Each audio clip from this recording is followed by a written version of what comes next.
حضرت عیسیٰ علیہ السلام کے نانا کا نام حضرت عمران تھا۔ حضرت عمران کے ہاں اولاد نہیں تھی۔ ان کی زوجہ حضرت حنہ سلام اللہ علیہا، پیغمبروں کا خاندان ہے، پیغمبروں کی صحبت ہے، تو وہ بھی صبر شکر کر کے اللہ کی رضا پہ راضی تھی۔ گھر کے صحن کے اندر دوپہر کے وقت چارپائی بچھائے ایک درخت کے نیچے قیلولہ کرنے لگی تو ایک منظر دیکھا کہ درخت پر ایک چڑیا نے گھونسلہ ڈالا ہوا تھا اور اس نے بچے دیے ہوئے تھے۔ وہ کہیں سے اڑ کے جا کے دانہ اٹھا کے لاتی اور بچہ چونچ کھولتا اور ماں اس کی چونچ میں دانہ ڈال دی۔ چڑیا کے بچے کے ساتھ چڑیا کی محبت کو دیکھا تو حضرت حنہ کا دل چوٹ کھا گیا اور بارگاہ عزدی میں عرض کی، مالک تو نے جانوروں کو بھی بچے دیے ہیں اور وہ ان سے پیار کر رہے ہیں، تیرے دربار میں کیا کمی ہے اگر تو مجھے اولاد عطا کر دے۔ دل چوٹ کھا گیا، دل کی اتھاہ گہرائیوں سے دعا نکلی، عرش تک جا پہنچی۔ اللہ نے حضرت حنہ کو کرم نوازیوں سے مالا مال کر دیا۔ حضرت حنہ نے کہا، اے اللہ جو میرے بطن میں ہے میں تیرے گھر کے لیے اس کو وقف کرتی ہوں۔ جب ولادت کے لمحے آئے تو حضرت حنہ زوجہ عمران نے بیٹی کو جنم دیا تو پریشان ہو گئیں کہ مالک یہ تو بیٹی ہے، میں نے تو اس کو مسجد اقصیٰ کے لیے وقف کیا ہے اور وہاں سارے مرد ہیں، ایک لڑکی جب جوان ہوگی تو اس کو وہاں کیسے چھوڑ سکوں گی، منت میری کیسے پوری ہوگی۔ بہت پریشان ہوئی منت کی تکمیل کا سوچ کے کہ مالک یہ تو بیٹی ہے۔ آواز آئی، پریشان ہونے کی ضرورت نہیں حنہ، جو تو نے بیٹی جنم دی ہے ایسے تو بیٹے بھی نہیں ہوتے۔ اس بیٹی کا نام کیا رکھا گیا؟ مریم سلام اللہ علیہا۔ بیٹی جوان ہو گئی تو منت یاد آئی کہ اب اس کو بیت المقدس میں ہم نے وقف کرنا ہے۔ پریشانی ہوئی کہ اب 300 حجرے ہیں جن میں مرد ہی مرد ہیں، ایک تنہا عورت کیسے وہاں رہے گی؟ تو یہ سوچا کہ کوئی بوڑھا بزرگ ہو جس کی کفالت میں ان کو دیا جائے تو وہ ان کی دیکھ بھال کرے، ضروریات کو پورا کرے۔ تو بہت سارے لوگ اس سعادت کے لیے تیار ہو گئے۔ پھر قرعہ ڈالا گیا، قرعہ فال نکلا حضرت زکریا علیہ السلام کے نام۔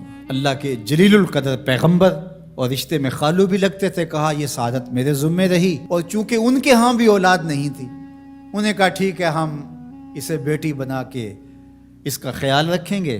حضرت زکریا علیہ السلام نے ایک حجرہ مختص کیا حضرت مریم کے لیے اور ان کی ضروریات کو پورا کرتے، کھانا دیتے۔ جب کہیں جانا ہوتا تو حجرے کو باہر سے تالا لگا کے چلے جاتے، افطار کے وقت یا رات کو گئے ہیں تو سحری کے وقت پھر آ جاتے۔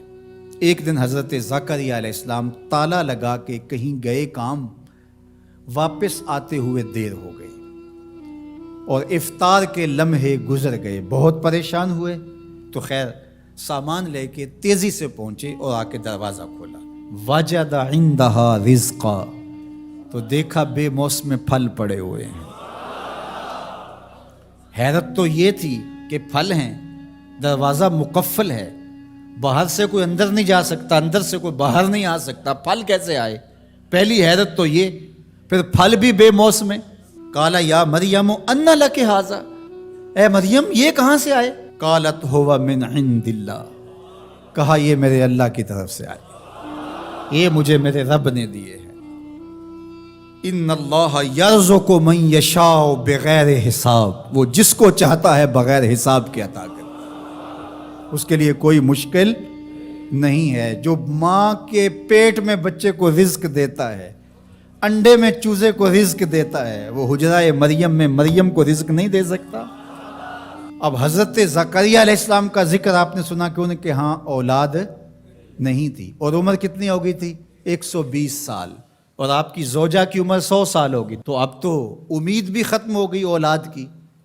لیکن جب بے موسم پھل دیکھے نا تو اندر چھپی ہوئی امید کی موہوم سی جو چنگاری تھی وہ بھڑک اٹھی، اور حضرت زکریا نے ہاتھ پھیلا لیے، ہنالک دعا زکریا رب، مالک جب تو مریم کو بے موسم پھل دے سکتا ہے، میرے شجر عمر پر اولاد کے آنے کا موسم بیت گیا ہے، لیکن مالک کیا تو مجھے بے موسمی اولاد نہیں دے سکتا؟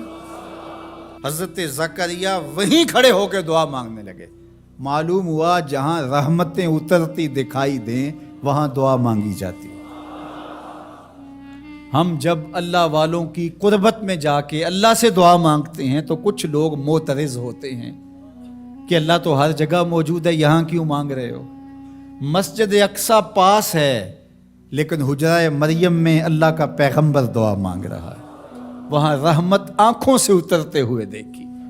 ان رحمت اللہ قریب من المحسنین، اللہ قرآن میں فرماتا ہے میری رحمت محسنین نیکوکاروں کے نیڑے ہوتی ہے. اس لیے ہم اللہ والوں کے قریب جا کے اللہ سے مانگتے ہیں، مالک تیری رحمتیں یہاں برس رہی. ہنالک دعا زکریا ربہ، وہیں کھڑے ہو کے دعا مانگنا شروع کر دی، اللہ مجھے ستھری اولاد عطا کر دے.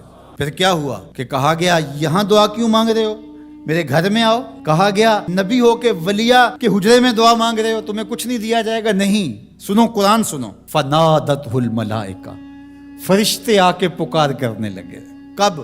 وَهُوَ قَائِمٌ يُصَلِّي فِي الْمِحْرَابِ، وہ حجرے میں کھڑے ابھی دعائیں مانگ ہی رہے تھے. فرشتوں نے آ کے ندا دی، کیا؟ ان اللہ یبشرک بیحییٰ، اے زکریا تمہیں مبارک ہو، ہم تمہیں یحییٰ عطا فرمائیں گے. اولاد مانگی ہے تو یحییٰ ملے گا، لیکن اکیلی اولاد نہیں مانگی، ذریۃً طیبہ، ستھری اولاد مانگی ہے، پاک اولاد مانگی ہے. تو مصدقاً بکلمۃ من اللہ وسیداً وحصوراً ونبیاً من الصالحین، جو بیٹا دینے والے ہیں وہ کلمت اللہ کی تصدیق کرنے والا ہوگا، سردار ہوگا، عورتوں سے الگ رہنے والا ہوگا اور پیغمبر ہوگا، صالحین سے نبی ہوگا، یہ شانوں کا مالک ہوگا. فوراً دعا قبول ہو گئی. یہ ہے کرامت سیدہ مریم کے حجرے میں بے موسم پھلوں کا ملنا اور وہاں دعاؤں کا قبول ہونا.